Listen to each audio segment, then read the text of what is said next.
Bueno, Muy bien. acá en el auditorio están todos sentados, tienen un micrófono para hacer preguntas. Reyes, cuando vos quieras, empezás. Encantadísimos, porque tenemos una horita para hablar de PNP, así que bueno, vamos a dar un poquito de inicio y sobre todo muy buenas tardes a todos y espero además que estéis disfrutando muchísimo de esta jornada académica en el día de hoy. Bueno, me presento, soy Reyes Osés, directora de Marketing y Negocio Internacional de AJL Ophthalmic. Es una empresa española fabricante de una amplia diversidad de implantes para oftalmología. Y en primer lugar, quiero darles la bienvenida a este simposio de esclerectomía profunda no perforante con implante Snopperclip dentro del programa del curso avanzado de cirugía de glaucoma organizado por Glaucoma Forum y dirigido por el doctor Hugo Acosta. Como carta de presentación, diré que uno de los valores más importantes para AJL es colaborar de forma muy estrecha en la formación académica, como es el caso de la EPNP, gracias a sus excelentes resultados a lo largo de sus 25 años de existencia. Felicidades, doctor Hugo Acosta, por tu maravillosa iniciativa en incluir la EPNP con Snopperclip en tu curso y agradecemos enormemente la oportunidad de divulgación de esta técnica tanto a ti como al doctor Pau Romera, que siempre nos ayuda como profesor invitado del curso y sobre todo que contéis vuestra propia experiencia, que es lo más importante para todos. Así que gracias a los dos. Ahora toca empezar con el curso y es un placer iniciar con el director del curso, presentarle porque es una maravilla que realmente él sea siempre tan afín y colaborador nuestro también. Es director del Centro de Ojos Santa Lucía en Entre Ríos, Argentina, codirector de Oftalmo Córdoba, fundador y director de Glaucoma Forum, presidente de la Asociación Entrerriana de Oftalmología y miembro de la Asociación Argentina de Glaucoma. No sé si me dejo algo, la verdad es que una maravilla, Hugo. Te cedo la palabra. Gracias sobre todo. Bueno, gracias Reyes por la presentación, la verdad que un placer. Gracias a JL por la promoción y la difusión de la EPNP en Latinoamérica. Gracias Pau también por aportar con tu experiencia, un honor tenerte con nosotros.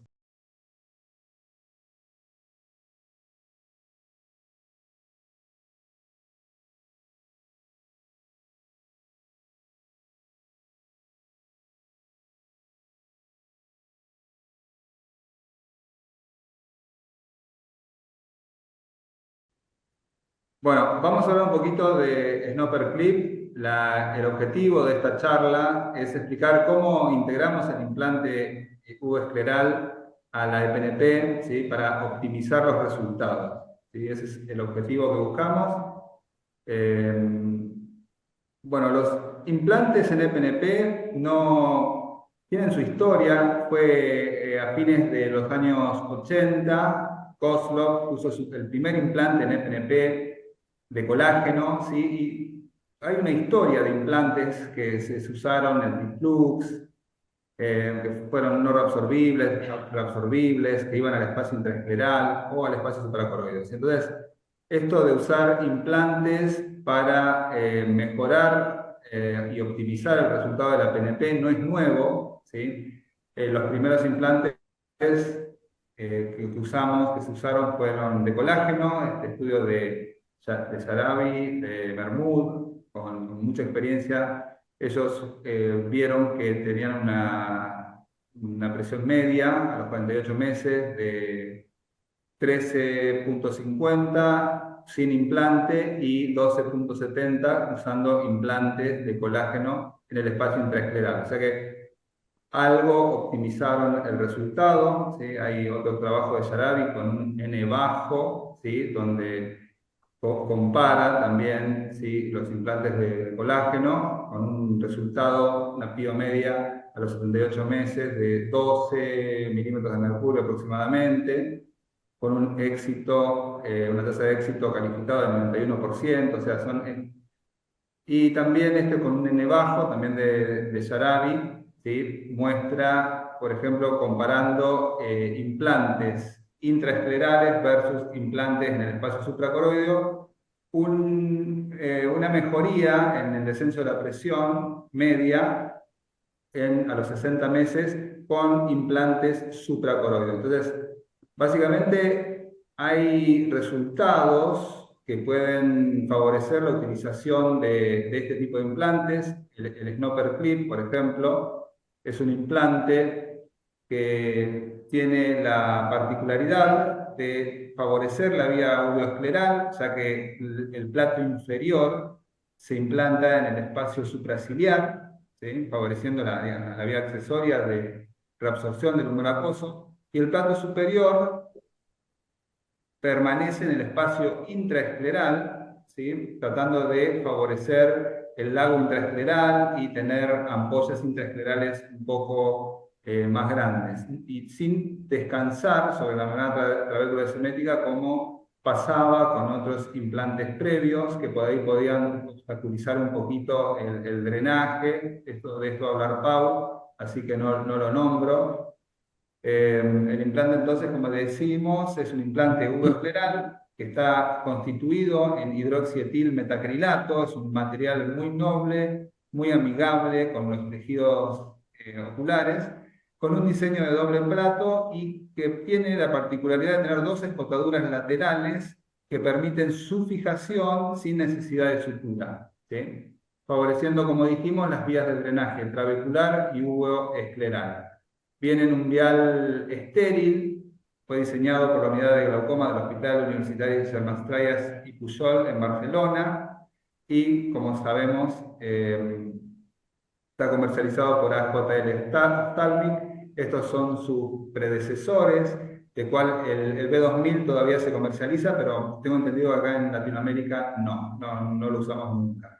La técnica de implantación es relativamente sencilla, ¿sí? Obviamente, para poder implantarlo tenemos que tener una esclerectomía profunda no penetrante en regla, con un tallado profundo, una ventana trabéculo-semética en lo posible indemne. Aquí vemos cómo se diseca el flap profundo, cómo avanzamos en el espacio predesemético liberando los laterales. Y luego de realizada la excisión del flap escleral profundo y retirar y hacer el peeling y excisión del tejido juxtacanalicular, vamos a proceder a realizar una incisión a 2 milímetros aproximadamente del espolón, 1.5, 2 milímetros, una incisión para entrar en el espacio supraciliar. Aquí vemos el implante, cómo se presenta.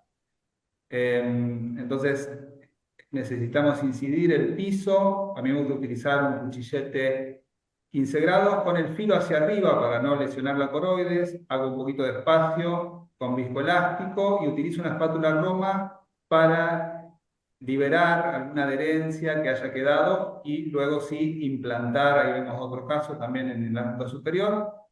Empujándolo, hay que tener el cuidado de que la incisión sea del largo adecuado para que luego el implante no se desplace hacia adelante, que es donde tiende a desplazarse.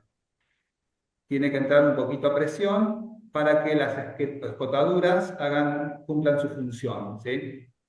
Luego, una vez colocado, bueno, cerramos como cualquier técnica de PNP, 2 puntos simples en los vértices y luego el cierre conjuntival.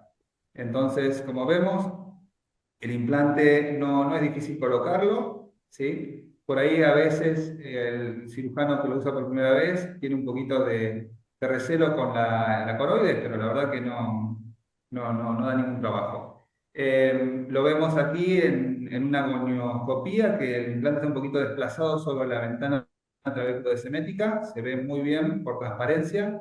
Aquí, por ejemplo, vemos un snopper en un paciente con coniopuntura que se encarceló el iris. Esto pasó luego de la liberación de la encarcelación, primero haciendo un poquito de iridoplastia con láser y luego un poquito de YAG sobre la cúpula. Vemos que se liberó el tejido, dejando un remanente iridiano en el ostium de la coniopuntura. El snopper se ve un poquito la rodilla en el lado derecho, pero es una ventana bastante pigmentada. Aquí vemos cómo se observa el implante en un PNP en el plano sagital y frontal, ¿sí? Se ve claramente cómo mantiene el espacio, ¿sí? Cómo se mantiene el espacio intraescleral, ¿sí? Esta es la rama superior y aquí abajo la rama inferior, no sé si se alcanza a ver la flechita. Y bueno, Glaucoma Forum somos un grupo de colegas que tratamos de favorecer la enseñanza de las técnicas avanzadas de glaucoma. Muchas gracias. Y ahora nos vamos a ir con otro protagonista en la tarde de hoy, el doctor Pau Romera. El doctor Pau Romera es adjunto de oftalmología, especialista en glaucoma en el Hospital Universitario Germans Trias y Pujol de Badalona. Y como muy bien has dicho, doctora Costa, es la cuna donde realmente se gestó el nacimiento del implante Snoper hace ya pues 25 años prácticamente. Él es adjunto también en la clínica privada Instituto de Oftalmología Castanera en Barcelona, cursó medicina en la Universidad de Barcelona y tiene título de doctor por la Universidad Autónoma de Barcelona, donde actualmente es profesor asociado responsable de la asignatura de oftalmología. Él nos va a presentar mi técnica actual de PNP con Snopper Clip. Así que cuando quieras, Pau. Muy bien, muchas gracias por la magnífica presentación previa, Hugo, y gracias a Reyes también por ser la moderadora de este fantástico curso, que seguramente será ¿no? un placer para los asistentes atender a lo que vamos a comentar hoy. ¿Se ve perfecto la presentación en grande? Sí. ¿O... ¿Sí? Vale. Pues yo quería mostraros cuál es mi técnica actual de la EPNP, en este caso con el implante Snopper Clip. Decir que actualmente existen múltiples técnicas para en la cirugía de glaucoma, tanto unas que actúan sobre la vía subconjuntival, otras que actúan sobre la vía supracoroidea, e incluso tenemos implantes trabeculares, implantes MIX que se conocen. La cirugía de PNP no entra dentro de las cirugías MIX, es una cirugía convencional de glaucoma, dependiente de una ampolla de filtración, pero con el implante supraescleral, como bien ha comentado el doctor Hugo Acosta, podemos actuar en doble vía, vía conjuntival, como una trabeculectomía, y vía supracoroidea. Estos serían los pasos de la cirugía. Primero el flap superficial, posteriormente el flap profundo. Siempre es importante disecar bien el canal de Schlemm, como bien ha mostrado el doctor. Y posteriormente colocamos en lo que es el implante. Yo os mostraré una cirugía de hace un par de semanas para que, ¿no? Lo más actualizada posible. Un poco nos repetiremos con el doctor Hugo, pero bueno, intentaré, cada uno al final hace algunas cosas diferentes y os lo intentaré mostrar. Sobre todo a abrir bien la conjuntiva, disecar bien la tenon. Siempre hay que apartar la tenon porque nos interesa que la ampolla conjuntival sea subtenoniana. ¿Vale? Entonces hacemos esta abertura anterior y sobre todo disecar bien lo más posterior posible, intentando liberar toda la tenon de la zona de anclaje anterior.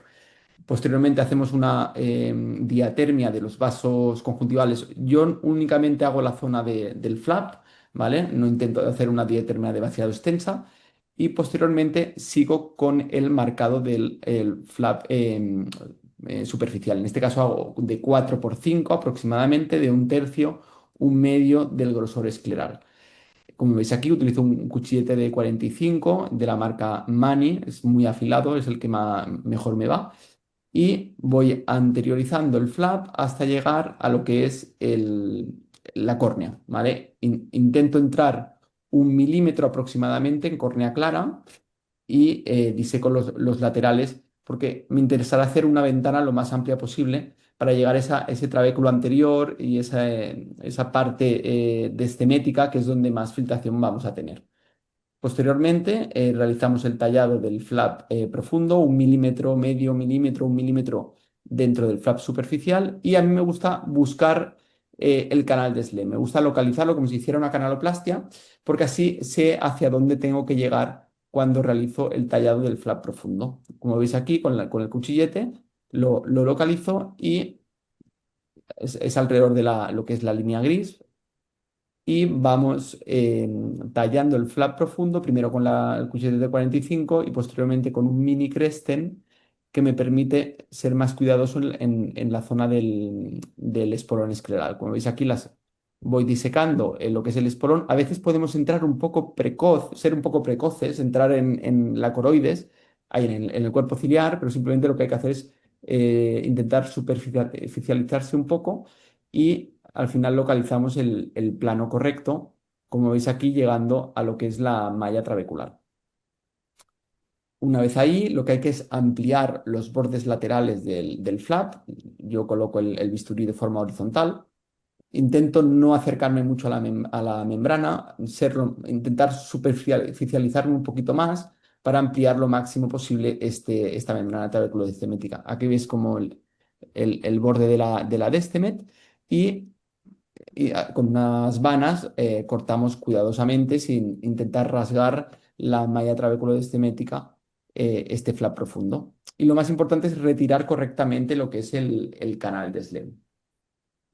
En este caso, como ha comentado el doctor Hugo, entre 1 o 2 milímetros del espolón escleral, hacemos un pequeño bolsillo, se puede hacer con esto, con el mini Crescent, o bien con un cuchillete de 45. Es un espacio virtual, es muy fácil colocar el implante, no hay que presionar, raramente sangra, y como veis aquí, la parte anterior del implante, ahora os pondré otro vídeo, pero queda justo en el borde del espolón escleral y posteriormente pues suturamos. Normalmente a veces realizo 1 o 2 suturas a nivel del flap y 2 suturas conjuntivales anteriores. ¿Vale? Aquí este es un ejemplo de un glaucoma pigmentario. Vemos cómo tenemos una buena membrana y vemos cómo hay filtración. Podríamos dejar así la cirugía, pero ahora veréis cómo cuando retiramos el suelo del canal, muy pigmentado, como veis aquí, vemos cómo aumenta la filtración. Esto es lo que buscamos, ¿vale? En glaucomas, en cirugías combinadas, quizá puede ser que no exista una filtración muy abundante porque a veces hay queda viscoelástico retenido en cámara anterior, pero en cirugías simples tenemos que ver ¿no? Cómo rezuma este humor acuoso ¿no? En el momento de retirar el canal. Aquí otro ejemplo de cómo podemos retirar. A veces, al retirar el flap profundo, quedan restos de canal adheridos a él. Y únicamente lo que hacemos es retirar el poquito canal que nos queda adherido a la malla. Pero si vemos una buena filtración, podemos proseguir con la cirugía como de forma habitual. Aquí os pongo algunos vídeos de la implantación de Snopper Clip, en este caso con OCT de segmento anterior, ya que me parece útil que veáis cómo queda colocado ¿no? en este corte horizontal. Aquí sería bueno, la parte de la córnea, ¿no? Que hemos disecado aquí, la membrana trabeculodestemética bien fina, bien disecada. Aquí tendríamos el iris. Entonces, al colocar lo que es el implante, vemos como hay muy buena filtración. Vamos a colocar el snopper.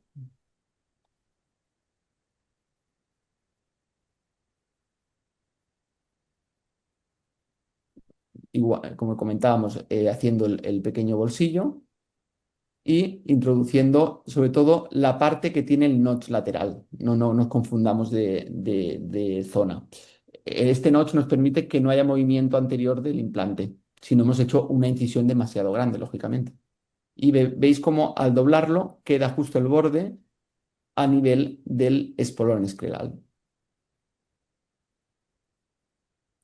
Aquí vemos en OCT de segmento anterior cómo queda el implante cuando está abierto. Vemos que esta zona intermedia ¿no? entre los 2 flaps del implante queda justo a nivel de la membrana trabeculodestemética sin bloquearla. Y cómo al doblar el implante con el OCT, vemos cómo este no bloquea la malla trabeculodestemética. Esto favorece la filtración, incluso si existiera una migración anterior, esta hebilla, ¿no? que en forma de U quedaría en los laterales de la malla, impediría pues, que se colapsara totalmente. Y acabamos la cirugía pues, como de costumbre.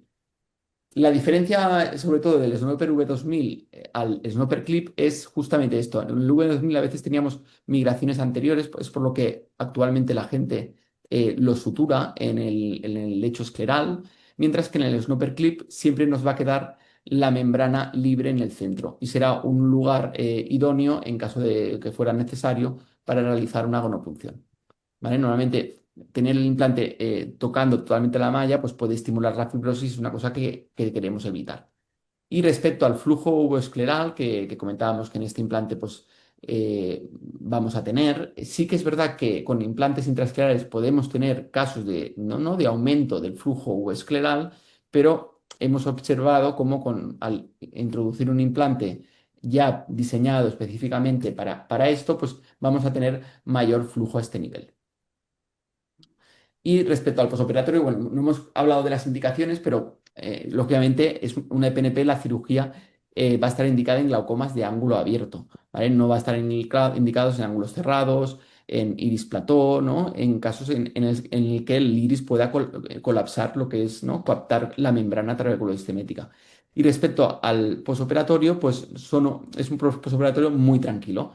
Son ojos que van a presentar incluso compresiones de cero, como en la imagen de la izquierda, cámaras anteriores amplia, ¿no? Poca inflamación y con estas ampollas difusas. Y el mismo paciente a los 6 meses pues mantiene una buena cámara con una ampolla difusa e incluso sin haberse formado una catarata. La EPNP es menos cataratogénica que la trabeculectomía. Por lo tanto, en pacientes jóvenes, pues es una buena opción si queremos evitar pues eso, que se forme una catarata.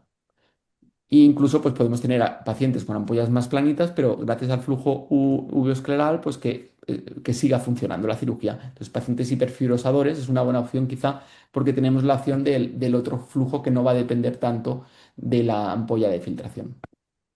Y esto es todo de esta parte. Ujú. Muchísimas gracias, doctor Romera. Los vídeos son fantásticos también, muy ilustrativos, ¿no? Y ya conocemos el implante Snopperclip, conocemos muchos detalles de la técnica, pero ¿qué hay de los resultados a largo plazo? Seguramente que nos vas a presentar algo, ¿verdad? Sí, esta era, no sé si tenéis alguna duda de la audiencia respecto, si o queréis hacerlo al final. Buenísimo, Pau. La verdad que brillantes tus presentaciones. ¿La audiencia quiere hacer alguna pregunta al doctor Romera? Me vas a animar al final. Al final mejor. Al final. Bien. Sí, sí, sí. Perfecto. Vale, ¿se ve la presentación?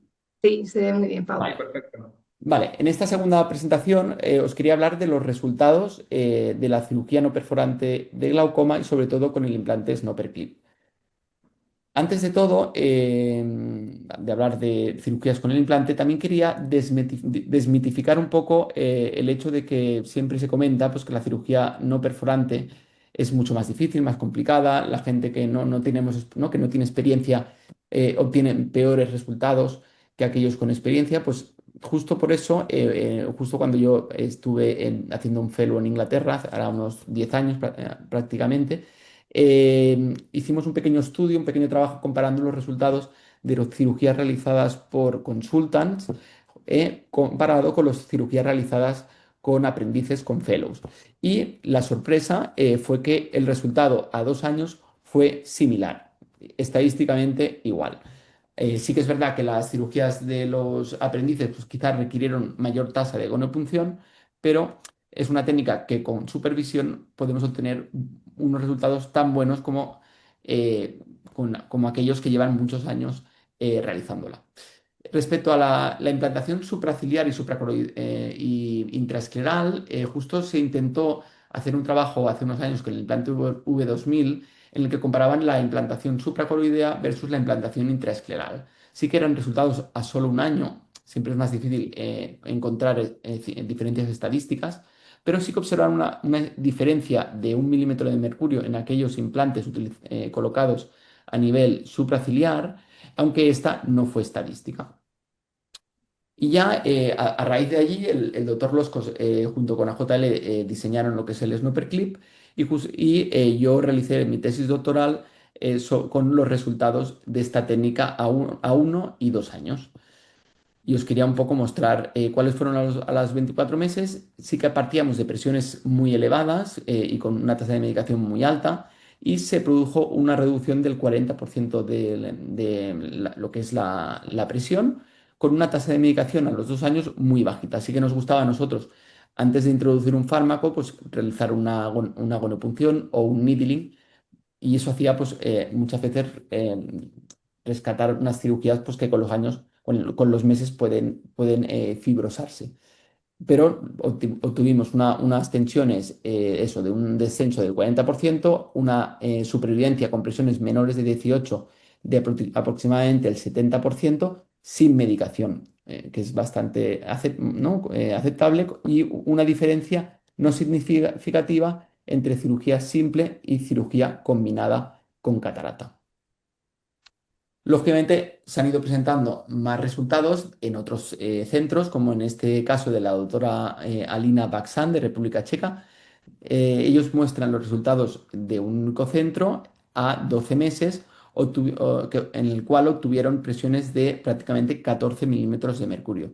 Destacar en este estudio que ellos no utilizan mitomicina. O sea, seguramente también por el tipo de paciente de la República Checa, seguramente es más caucásico que el que podemos tener en España e incluso más que en vuestro país, pero sin mitomicina pues es una cirugía que funciona. ¿Y por qué no hablar de resultados a más largo plazo? Pues eso es lo que hemos intentado en un estudio este ya multicéntrico en el que participábamos tanto nuestro hospital el Germán Strías en Barcelona como el hospital Barraquer con la doctora Canut y el Fernández Vega de Asturias, de Oviedo, y intentamos juntar nuestros casos consecutivos de PNP con Snopperclip y ver qué resultados obteníamos a largo plazo. Aquellos pacientes, lógicamente, en los que no habíamos perdido el seguimiento. En total pudimos reclutar 132 ojos de 132 pacientes con una presión previa de 20,7 y esta se redujo a 13 milímetros a los 5 años y el número de medicación hipotensiva pasaba de 2,6 a 0,6, un poquito más elevado que en los resultados nuestros.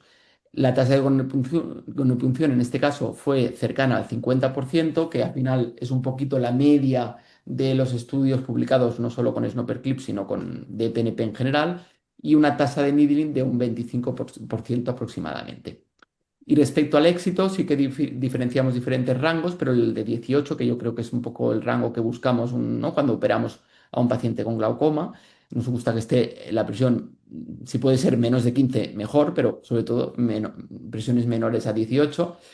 Obtuvieron un éxito completo, tuvimos del 60% y cualificado del 85%. Esta sería la modificación de la presión en el posoperatorio. A los 5 años sí que había una diferencia significativa respecto a cirugía combinada versus cirugía simple de PNP. Al año y a los 2 no era significativa, por eso imagino que a nosotros tampoco nos salió, pero a largo plazo sí que la cirugía simple de PNP es más eficaz.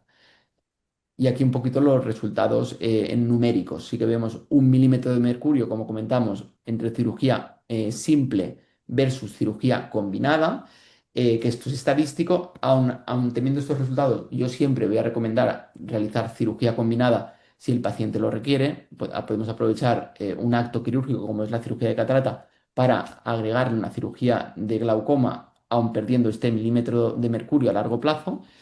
Y respecto a la medicación también, menor tasa de medicación en aquellas cirugías simples versus la cirugía combinada. Aquí sería un poco la evolución de las curvas de supervivencia según el corte, 21, 18, 15. Lógicamente a corte más bajo pues el éxito es un poco inferior, pero siempre superior al 60%. Y lo más importante, yo creo que esto a largo plazo son las complicaciones. Obtuvimos una muy baja tasa de complicaciones. Sí que hay algunos casos de perforación de la malla trabeculodescemética que aquí marcamos que es el 3%, es bajo, ¿vale? O sea, comparado con la literatura. El láser y el needling de la gonopunción ya lo he comentado. Y respecto a complicaciones a largo plazo por el implante, no hubo ninguna. Sí que alguna incarceración de iris, como bien has mostrado el doctor Hugo Acosta, cómo se resuelve. Algún caso de aumento de presión, algún caso de descompensación endotelial, pero únicamente uno en cada grupo, entre cirugía simple y cirugía combinada. O sea que podemos decir que la EPNP para el endotelio pues, también es una técnica muy segura respecto a, pues, a válvulas, a los tubos, ¿no? Que al final estamos introduciendo algo en cámara anterior. Con la EPNP no entramos en cámara anterior si hacemos una cirugía simple. Y respecto a las futuras cirugías de glaucoma, pues en total más o menos un 15%, un 12% de revisiones abiertas, quirúrgicas, no needling, y algún caso de segunda filtrante y 5 casos en los que se implantó un tubo a largo plazo. Por lo que podemos confirmar, ¿no? Por nuestra experiencia y también por nuestros resultados, que la EPNP es una técnica, podemos decir que es más segura que la de trabeculectomía viendo nuestras complicaciones y tenemos unos resultados similares, bastante equiparables. El uso de implantes no hemos visto que comporte un aumento de las complicaciones posoperatorias y nos permite mantener esta permeabilidad de la fístula, no solo en el posoperatorio inicial, sino también en el tardío. Incluso si en algún caso tenemos que hacer una revisión abierta, disponer del implante nos compartimenta muy bien el espacio y nos facilita mucho las revisiones en caso que fuera necesaria. Y lógicamente existe una curva de aprendizaje, pero sí que viendo nuestros resultados, los resultados de los aprendices, siempre que estemos bien asesorados, ¿no? ¿No? Con buenos compañeros, pues al final suelen ser similares a los de los expertos. O sea que yo animo a practicar esta técnica porque la verdad es que nosotros estamos encantados. Mm, Y fantástico.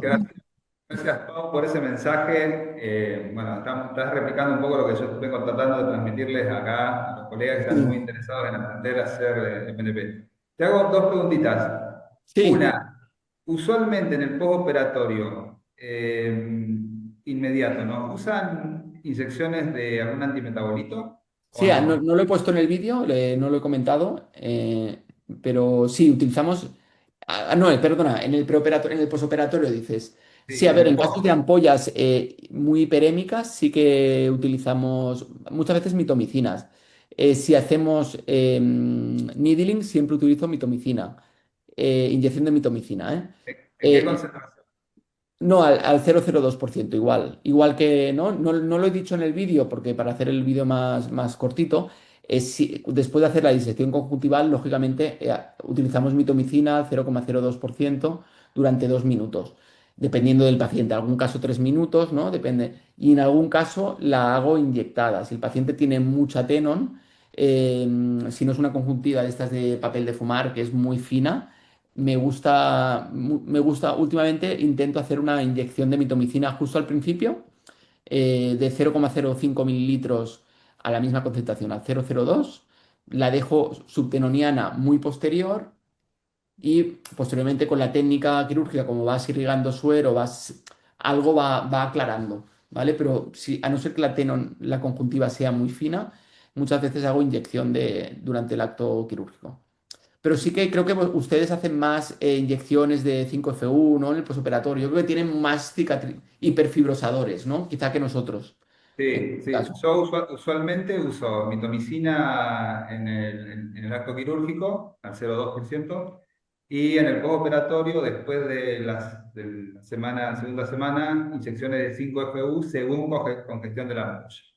Es raro que no necesite hacer inyecciones de 5FU 3, 4 a veces.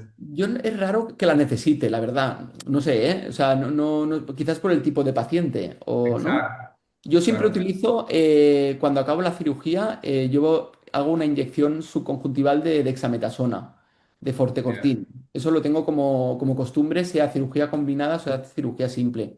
Me desinflama mucho el ojo, ¿no? No tengo la sensación de tener tanta hiperemia, ¿sabes? Pero bueno, algún caso sí, perfecto. algún caso lo he tenido que hacer. Bien. La otra No es lo habitual. pregunta. Perfecto. La otra pregunta que te quería hacer es, ustedes que tienen tanta experiencia y tiempo de seguimiento con Snopper, ¿notan alguna ventaja respecto a en las revisiones en pacientes que PNP con Snopper y sin Snopper que te pueda favorecer o mejorar el acto de revisión? Claro, el tema es que como nosotros fuimos el centro que ¿no? empezó a implantar el Snopper, ¿no? Que lo medio diseñó, eh, en casi todos los pacientes ponemos Snopper, excepto en los pacientes miopes, que sí que evitamos utilizar implantes supracoroideos. Entonces, no, yo lo que no, mayor tasa de revisión no te lo sé decir, pero sí que lo que noto es que me facilita el hecho de revisarlo al tener el implante, lo que he comentado antes. Que a veces si veo una cirugía quizá de otra persona o no han utilizado implante, me lo pienso, ¿no? 2 veces antes de hacer una revisión.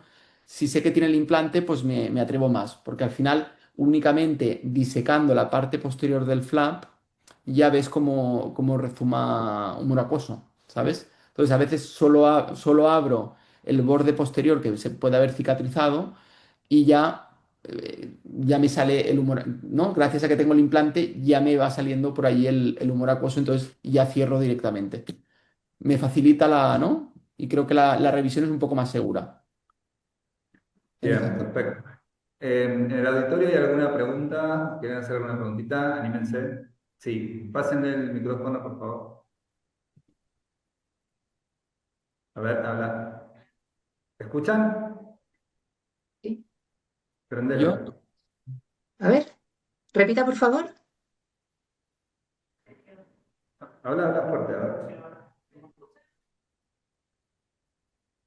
Pregunta, si no yo también. no se oye. No. No, no se oye, no.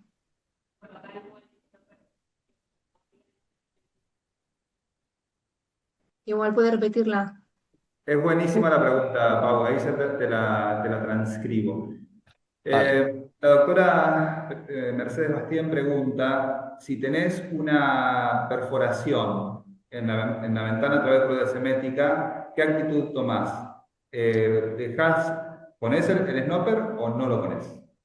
Vale, creo que hemos puesto algún vídeo después sobre este aspecto, ¿no? Creo, bueno, lo digo ahora, pero después lo veréis en algún vídeo. Si es una microperforación, es decir, que ves que aumenta la filtración, pero la cámara anterior no se colapsa o no hay una hernia de iris, yo sigo igual. Pongo el snopper y sí que suturo más el flap. Si Claro. tengo una macroperforación en la que hay una hernia de iris, ya reconvierto a trabeculectomía, entonces ya no lo pongo, ¿vale? Dependiendo de qué tipo de perforación tengo. Si es a veces retirando el canal, con la pinza puedes pellizcar un poquito la membrana y tener ahí un microporo, ¿sabes? En esos casos yo sigo igual. Pongo el implante y, ¿no? Pero si ya tengo ¿no? Hay un rasgado de la membrana, que ya tengo una encarcelación, que hay un vídeo después que lo pasaremos, entonces ahí sí que reconvierto a trabeculectomía. Perfecto, perfecto. Yo sigo la misma conducta. Si tenés una perforación grande, no pongo el snopper. Por eso espero a tener la ventana ya terminada y el peeling del tejido canalicular para decir, bueno, abran el snopper. Ah, sí, eso siempre, sí. Exacto. Bien. ¿Alguna otra Fabuloso. pregunta? Sí.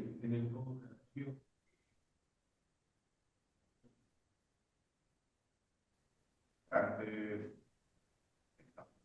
por algo de no, que puedo llegar. Pero un poco, Pau explicó eso. Preguntan si se corre el snopper hacia la ventana a través de semética, si hay algún signo indirecto de que esté trayendo algún problema. Esa es la pregunta. No, a ver, normalmente si la incisión la haces pequeñita, queda anclado bien con los noches laterales. Si se hernia un poquito hacia adelante, es lo que decíamos antes, que la membrana te bloquea. Los dos laterales del implante hacen de tope, ¿sabes? Y no, yo herniaciones a cámara anterior no he tenido, ¿eh? No. Hay gente Yo que tampoco. no con el V2000, hay gente que no lo suturaba y creo que hay algún caso, ¿no? De una macroperforación ¿no? Que se ha herniado, pero yo no. Con el clip, al tener dos partes, una que va anclada y la otra en la esclera, yo creo que queda más sujeto en el lago intraescleral. Claro, pasaba con el Tiflux, por ejemplo, pero también el material es muy distinto, que por ahí podía entrar a la cámara anterior. O sea, Claro, pero al ser un poco más grande, queda más, ah, ¿no? Que yo creo que queda más pillado por la membrana. sí, sí, Y, sí. y hay dos partes que caen sobre la membrana, no solo una. Entonces es más raro que se perfore porque no queda repartido a la fuerza al final. Claro. En los laterales. Aparte, viste que el snopper tiene dos rodillas y en Mm, el centro está queda libre. libre. Entonces, eso te permite que si se desplaza hacia adelante, percole igual el tumor acuoso a través de la ventana, a través de la semética, y a la larga, como dijo Pau, si se fibrosa, vos podés hacer la acupuntura ahí. Centro, sí. Por eso está diseñado de esa manera. Bueno, yo voy a hablar un poquito de mi técnica actual y voy a hacer un mix a propósito, con un paciente, una complicación. Es fundamental para tener una buena técnica quirúrgica entender la anatomía del limbo esclerocorneal. Entonces, acá hay muchos médicos que están intentando hacer curva y bueno, me gustó hacer esta introducción, recordar que la esclera tiene dos repliegues anteriores, que son como dos de guantes, ¿sí? Tres en realidad. Uno forma el limbo esclerocorneal, el otro anterior y un poquito hacia abajo el septum, y posterior e inferior el espolón. Y en ese milímetro que separa el septum del espolón se encuentra, digamos, todo el misterio de la anatomía del limbo. Es ahí donde nosotros vamos a reconocer estructuras para poder tener una buena performance quirúrgica, ¿sí? Porque sabemos que la córnea se imbrica en la esclera y la apariencia que va a tener en el plano de disección va a ser diferente según la profundidad de tallado. Y eso es muy, muy importante para entender dónde estamos parados, digamos. Sabemos que entre el septum y el espolón vamos a encontrar el trabéculo y el canal de Schlemm. Y si trazamos teóricamente tres líneas perpendiculares a la superficie ocular, una que pasa por el septum, una posterior por el espolón, la del medio va a quedar separada 0,5 milímetros en la parte anterior, y ahí es donde vamos a encontrar la mixtura del tejido corneal con la esclera que nosotros aprendimos y sabemos que es la línea gris, ¿sí? El tema es que esa línea gris va a tener diferente apariencia según el plano detallado. Y por detrás, en los 0,5 milímetros restantes, vamos a encontrar un plano escleral y bien profundo el canal con el trabéculo, ¿sí? Entonces, si tenemos un plano superficial, lo que subyace en el lecho va a ser muy diferente a si tenemos un plano profundo, ¿sí? Porque el remanente del tejido inferior, si bien las estructuras son las mismas, lo que se ve es distinto. Lo mismo si el tallado es intermedio. Al patrón tipo 1 le vamos a llamar, son patrones de disección límbica descritas por el doctor Javier González. Vamos a encontrar la línea gris clásica y 0,5 milímetros por detrás de esa línea gris tendríamos que encontrar, obviamente, el canal de Schlemm. Aquí es donde se plantea un poco la dificultad en el patrón tipo 3 profundo, porque vemos una banda ancha de esclera que muchas veces aquí en este sector esto causa confusión porque se confunde con la línea gris, y en realidad esa banda de esclera es el septum escleral, y por detrás la segunda línea de apariencia gris es el canal de Schlemm, que subyace en el fino piso de esclera suprayacente. Entonces, eso es fundamental entenderlo. Y el patrón tipo 2 va a ser una mezcla de los anteriores, y aquí lo que vemos es que la proporción del tejido transparente es muy similar al tejido blanco escleral, por lo tanto vamos a tener una línea gris ancha, ¿sí? Porque esa mixtura de colores nos da esa apariencia. Y el mensaje, generalmente, como dice Javier, es no hablemos de colores, hablemos de estructuras concretas para tener una mejor performance quirúrgica. Bueno, aquí vemos un patrón tipo 1, entonces usamos ese vasito de referencia. Sabemos que 0,5 milímetros por detrás de la línea gris vamos a encontrar el canal, y es así lo que ocurre. Vemos el canal. Hay otras estructuras también que tenemos que aprender a reconocer, como es el piso escleral, que posterior tiene una apariencia de entramado anárquico, y a medida que nos acercamos al canal al espolón, se forma una apariencia más circunferencial y paralela hasta formar ese cordón nacarado que es el espolón escleral, ¿sí? En la pieza de disección también hay algunas estructuras que podemos reconocer. Por ejemplo, ahí un poquito más pigmentado podemos observar el techo del canal de Schlemm, y hacia posterior unas bandas nacaradas, blanquecinas, que son la parte superior del espolón, y hacia anterior esa apariencia nacarada translúcida, el septum escleral, ¿sí? El tejido yuxtacanalicular también sabemos que está compuesto por el piso del canal de Schlemm, y viene adherido con él el el trabéculo externo o corneo escleral, ¿está bien? Aquí tenemos otro patrón de tipo 2. Vemos que el vaso de referencia nos marca la altura donde está el canal de Schlemm.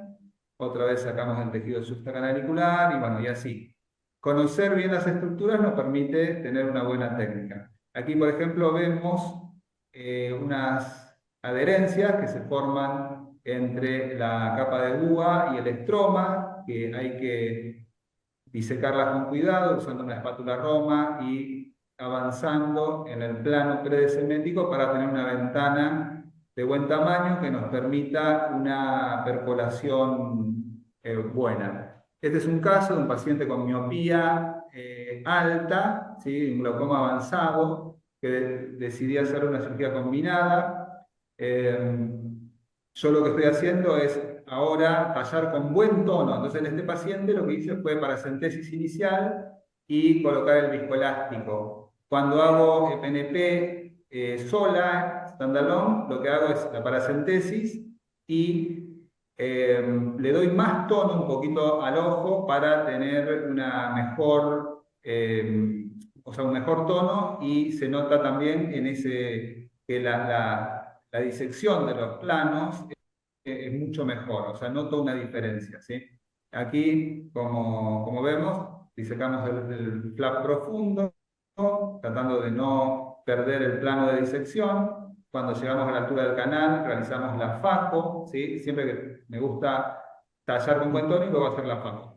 Es importante que la incisión de la FACO no nos entorpezca el sitio donde tenemos la PNP. Lo mismo que la sutura de tracción está colocada de manera que no entorpezca la incisión de la FACO ni donde hacemos la PNP.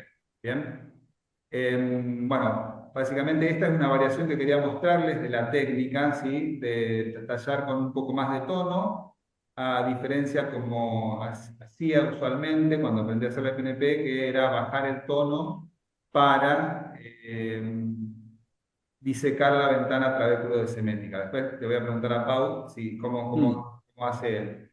Entonces, una vez que tenemos una ventana de buen tamaño, hacemos la excisión del tejido escleral profundo, retiramos el tejido supracanalicular y ahora sí, en este paciente yo le coloco un snopper.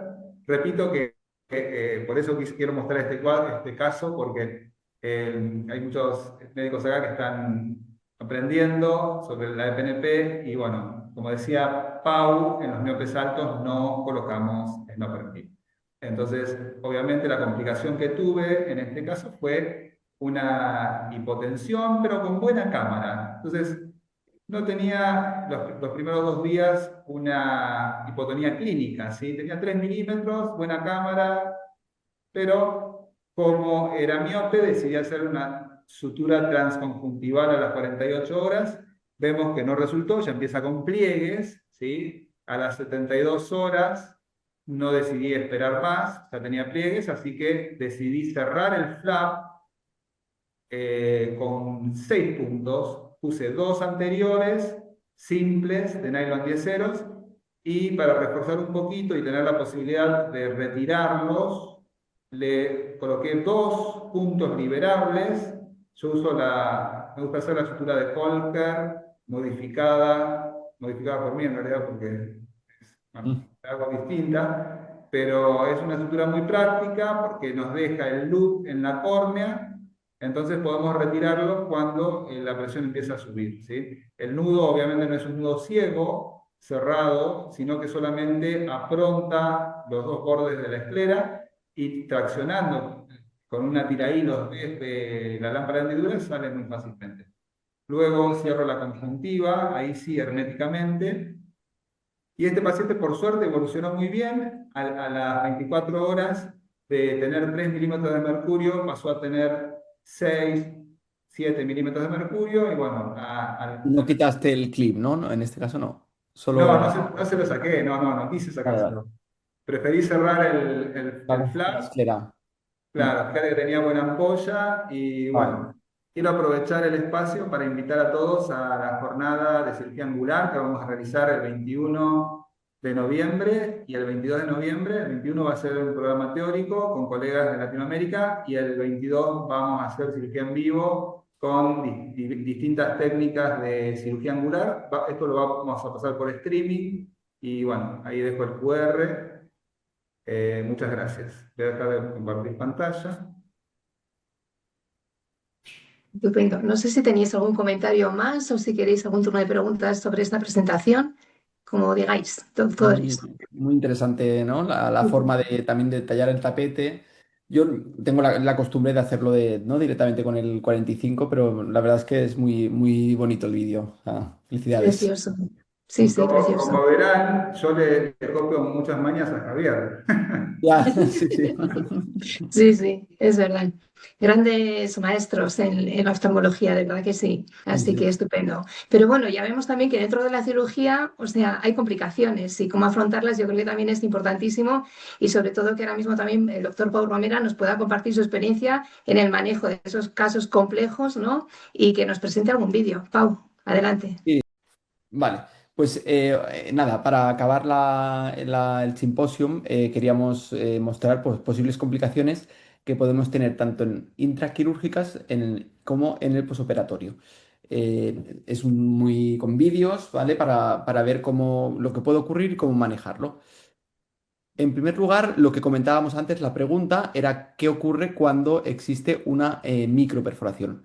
Es difícil apreciarla, pero pues sí que podemos ver pues como la cámara anterior se hipotoniza, ¿no? Hay una ligera talamia, aunque no completa, y vemos que hay una hiperfiltración a nivel de la malla trabecular. No siempre que hay mucha filtración es que hay una perforación. Hay ojos que filtran, la verdad es que mucho que te sorprendes.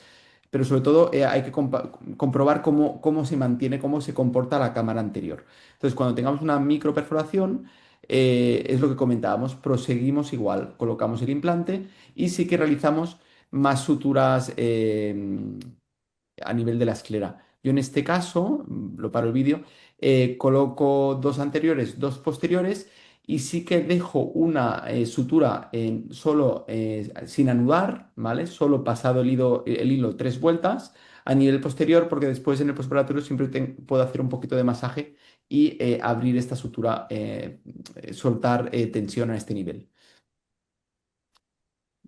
Otra cosa que puede ocurrir, espera, vuelvo para atrás, es que sobre todo en escleras finas, cuando estás disecando, en este caso como me gusta hacer el tallado de buscar el canal, puedo tener una perforación, ¿vale? Me ha pasado pocas veces, pero en este caso pues justo lo grabé.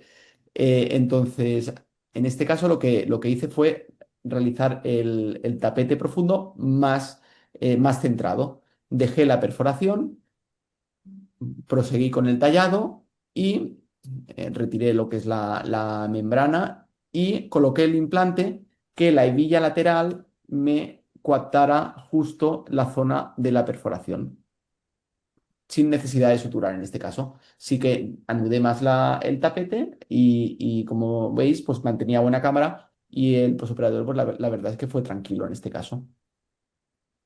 Es una opción de utilizar el clip para posicionar alguna perforación.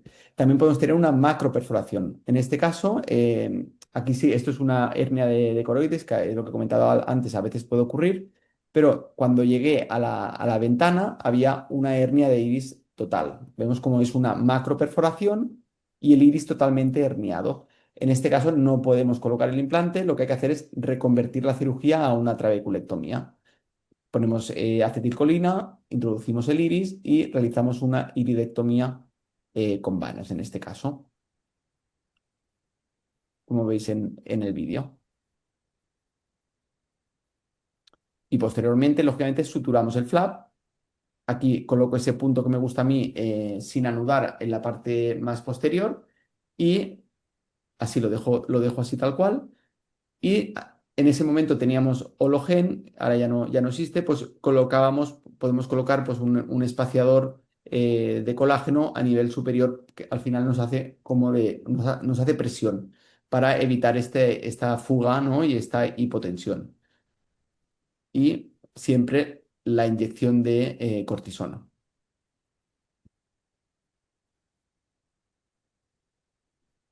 Vale, no sé si comentar alguna cosa o bueno, yo sigo con la presentación y comentamos al final si queréis. Respecto a, a las complicaciones tardías, una de las no consideramos complicación al final, porque al final la gonopunción para mí forma parte de la técnica quirúrgica, porque lógicamente, como hay fibrosis a nivel de la conjuntiva, también existe fibrosis a nivel de la malla trabecular y con el tiempo puede dejar de filtrar. Y en este caso lo que hacemos es una punción con láser jack. Normalmente la hacemos en los pilares laterales, dos micropunciones lo más alejadas posible del iris. ¿Vale? Como recomendaciones, evitarla, realizarla antes del mes. Incluso ahora, a mí me gusta esperar un poco más, aunque la presión suba, dejar alguna gota hipotensora, algún beta bloqueante y realizar la punción un poquito más tarde.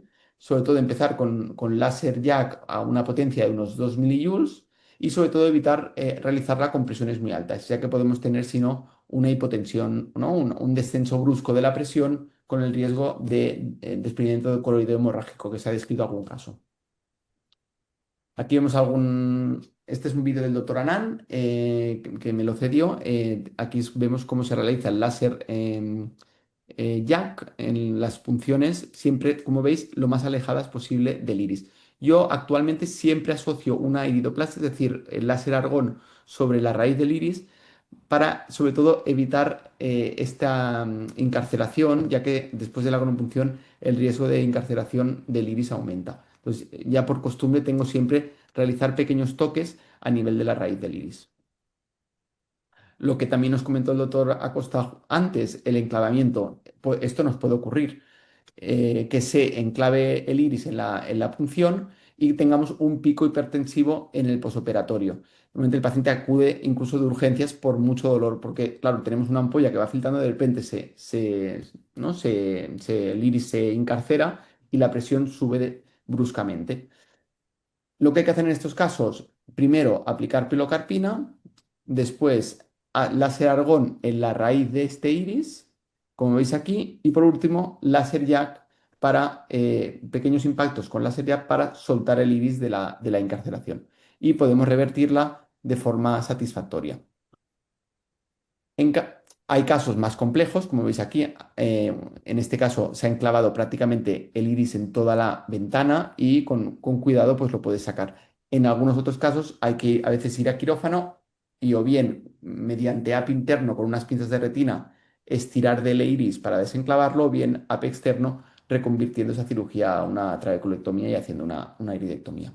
Son casos más extremos, yo quizá he tenido un par de casos. Después de esto, pues ya intento prevenirlo realizando siempre que hago una acupuntura un láser argón. Respecto al needling, normalmente lo hacemos en consulta. Aquí os muestro un vídeo de un paciente de un needling realizado en quirófano. Normalmente lo que buscamos es reabrir todos los bordes del flap. Claro, para ser efectivos, pues lógicamente pues tienes que ir dando toques, en este caso con una aguja de 27 Gs, alrededor del flap. Empiezo por el borde lateral, ¿no? Un borde lateral, después a nivel posterior. Lo que hago es realizar microentradas con la aguja para romper toda la fibrosis a nivel posterior del flap y después entro por el otro lado. Lógicamente, si quieres ser efectivo, tienes que estar rato, acaba sangrando la conjuntiva. ¿No? Es poco agradecido esta técnica, la verdad. Algunas veces opto por esta o por una revisión abierta, también dependiendo del tipo de paciente. Y lo que hemos comentado del glaucoma miópico, no utilizamos implantes supracoroideos, pero con el Noperclip tenemos la opción de cortar la parte, ¿no? Una de las dos porciones y colocar el implante únicamente suturado a nivel intraescleral, como veis aquí. Esta opción siempre la tenemos para evitar pues, una complicación, ¿no? Una hipotonía posoperatoria.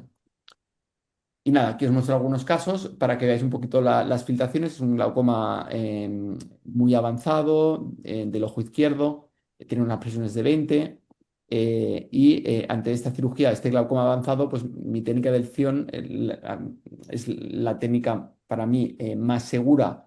No vamos a entrar ¿no? En este caso era cirugía de catarata teníamos que entrar en cámara anterior, pero no vamos a colocar ningún implante.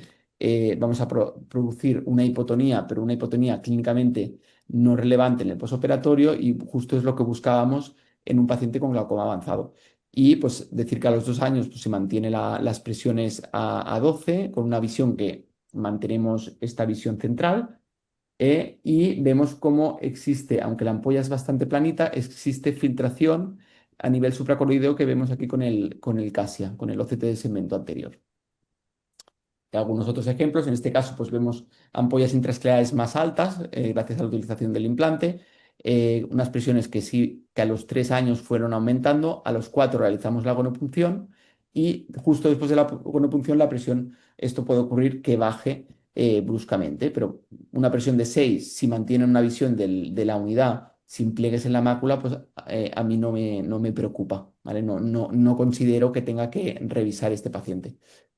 Y aquí otro ejemplo, pues que tenemos esta filtración. Sí que a nivel posterior no vemos este flujo supracoroideo, pero si hacemos el corte horizontal, que sería esta línea roja, sí que vemos aquí cómo la porción supracoroidea del implante pues haciendo, ¿no? Puedes tener flujo, ¿no? Que se reparta de forma circunferencial, no vaya tan a posterior, sino que se distribuya pues, alrededor del implante. Y este paciente pues mantenía unas presiones de 12 a los 12 meses y partíamos de presiones de 34.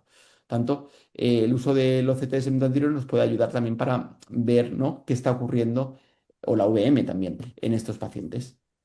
Y esto es todo. Cualquier duda o complicaciones que queramos comentar. Bien, me gustó eso de cortar el snopper. Raramente lo hacemos, ¿eh? Pero es una opción que siempre, ¿no? Siempre tienes. O colocarlo todo suturado, ¿no? Los dos, ¿no? Las dos porciones en el flap, ¿no? Debajo del flap. Las dos porciones que van en el espacio interescleral. Claro, porque Bien, entonces queda muy elevado esa ampolla, ¿no? buenas las imágenes. Y es un material blandito, ¿verdad? Que permite cortarlo Sí, muy fácil. sí. Ujú, estupendo. Y bueno, toca turno de preguntas. ¿No se anima nadie? ¿Tú le estás viendo por allí de frente, doctora Costa? Lo que pasa es que yo los tengo desde las 8:30 acá. Ah, claro, ya están agotados, ya. ¿Me permitís una pregunta? Yo voy Sí, a hacer una pregunta que vosotros adelante. os iniciasteis en la técnica de PNP. ¿Por qué y qué es lo que les diríais a los doctores que se inician realmente en la técnica? Porque al final es frustrante cuando alguien comienza algo que no les sale o que le cuesta un poquitín más. ¿Qué les diríais? No, yo quizá, también dependiendo del hospital donde están, si están solos, si están acompañados, cambia.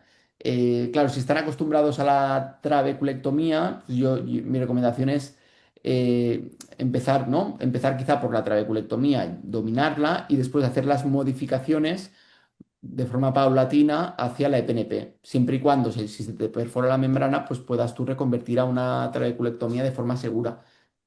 ¿No? Yo recomiendo eso, dar pasos poco a poco y lógicamente si están en un sitio que con alguien que sepa de PNP, pues nada, exprimirle al máximo.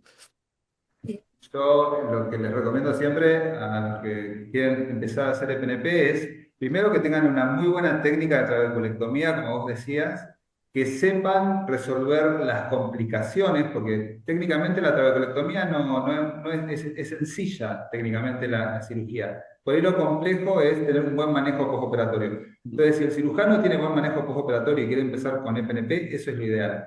Y después, lo que siempre les aconsejo es empezar haciendo como si fueran a hacer una PNP, pero terminan haciendo una trave, hasta que Mm, empiezan a reconocer bien las estructuras, sobre todo el plano profundo, que es por ahí a veces lo que más cuesta al principio, que uno talla un poco superficial, no encuentra el canal, etcétera. Entonces, a medida que van progresando metódicamente y sintiéndose seguros con su técnica, reconociendo estructuras, bueno, por ahí un día con supervisión pueden decir, bueno, voy a terminar de hacer la PNP, llegue hasta donde mm, llegue. Entonces, exacto. eso es lo que generalmente les aconsejo. Y Sí, sí, sobre todo también ver los videos de y sobre Javier. todo cuando llegar, no tenerle miedo yo creo, a la coroides y al cuerpo ciliar. O sea, Exacto. hacer el flap profundo a veces da miedo, pues, ay, me da miedo tocar el cuerpo ciliar. No tenerle miedo, o sea, ser lo más profundo posible, porque si vas muy profundo vas a llegar vas a llegar al canal.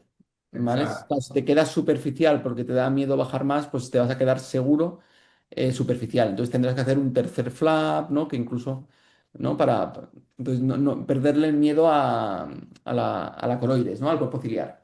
Exacto. Y lo otro Desde que tanto- te cuento es salir un poco de la zona de confort, porque a veces uno se acostumbra a hacer lo que te dicen y no te animás a buscar otras alternativas o decir, bueno, me animo, pruebo esto. Yo creo que acá en Latinoamérica, como hablamos muchas veces con Reyes, tenemos ese problema de que no hay escuela de PNP, que recién ahora los cirujanos se están animando a hacer PNP porque ven las ventajas, porque hay más discusión.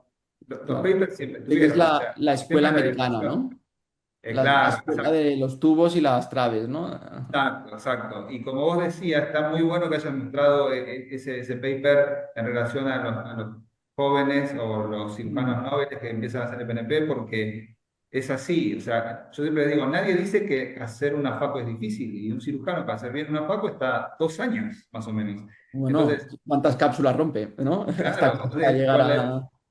con la PNP no pueden decir no la hago porque es difícil. No, ese no es una justificación. Es difícil hasta que sabes hacerla y ya no te parece tan difícil, ¿no? Es eso. Sí, ya estamos en horario, nos pasamos 10 minutos, pero estuvo muy Sí. bien, creo que fue variado, se vio un poco de técnica del PNP, estuvo bueno compartir, vos disecás, yo hago túnel, creo que eso Mm. está bueno, que vean que Sí. no hay una técnica que es la verdad absoluta, siempre hay variaciones y uno se enriquece a veces tomando cosas de otros colegas. Entonces, Mm. de mi parte, nada más que agradecerles a JL, Reyes, siempre por el apoyo, Pau, por tu tiempo, por tu experiencia. Bueno, muchas gracias Sí, por sí. invitarnos a Milla Reyes y ha sido un placer compartir y siempre estamos abiertos a explicar nuestra experiencia y compartir, bueno, cómo hacemos nosotros, ¿no? Aquí en España sí que la técnica de PNP pues sí que está muy extendida, ¿no? Todo lo que explicamos, ¿no? Lo hemos comentado miles de veces, ¿no? Pero siempre es un placer pues siempre divulgarlo, ¿no? Ampliar las fronteras, ¿no? de esta técnica, la verdad. Muy importante los comentarios que habéis hecho los dos y bueno, y en mi parte, sobre todo para cerrar el curso, os quiero dar enormes gracias a los dos, a la audiencia por escucharnos y atender este simposio de PNP y sobre todo yo creo que son lecciones magistrales que queremos acompañar a todos los doctores que se inician, que es nuestro compromiso de AJL divulgar la técnica de PNP porque realmente habéis demostrado muy bien que permanece en el tiempo por sus muy buenos resultados y que dentro de esa curva de aprendizaje lo que queremos sobre todo es aportar nuestro granito de arena para interconectar doctores con mucha experiencia como vosotros con otros que realmente se están iniciando. Entonces, ahí que nadie se corte, que contacte con AJL, con vosotros, doctores expertos, y que estamos todos para divulgar la técnica por lo que hemos dicho y ha quedado muy claro. Así que miles de gracias a los dos y a la audiencia, por supuesto. Y que termines muy bien el curso, que ha sido un placer Eso. contar con vosotros. Gracias. Gracias por participar del curso avanzado de cirugía de glaucoma de glaucoma. Un placer. Fenomenal, un placer.